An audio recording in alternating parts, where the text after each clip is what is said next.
My name's Cliff Young, and I'm president of Ipsos Public Affairs here in the United States. My practice does a lot of different things, but specifically we're covering the election this year. We're tracking in all 50 states, and so we have estimates every day of what's going on.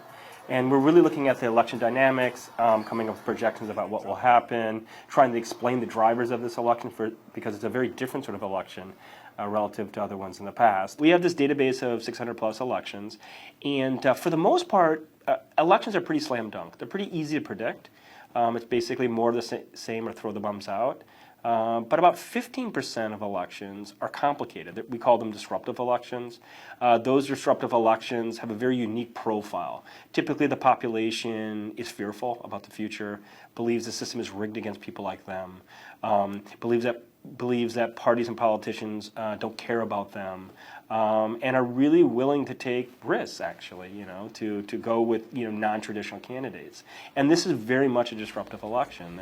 Donald Trump is a great example of a disruptive candidate, a populist candidate. We kind of have two tools. We have a long-term forecasting tool that's more stable, that doesn't change from one day to the next. And then we have an ongoing tracker, kind of a continuous data stream, always in the field, that's capturing those events. And these events really have impact, at the very least, on the short term. So we've seen ebbs and flows in the campaign, really as a function of whether Donald Trump is doing well or not. It's trending Hillary Clinton. I think that he's shown himself to be resonant with a certain subset of the population, but he's having a lot of problems with the middle and independents when it comes to being presidential. Obviously, there's always question marks. There's always wild cards. The big question for us is obviously turnout. If it's a low turnout of election, it is really Republican territory, Donald Trump territory.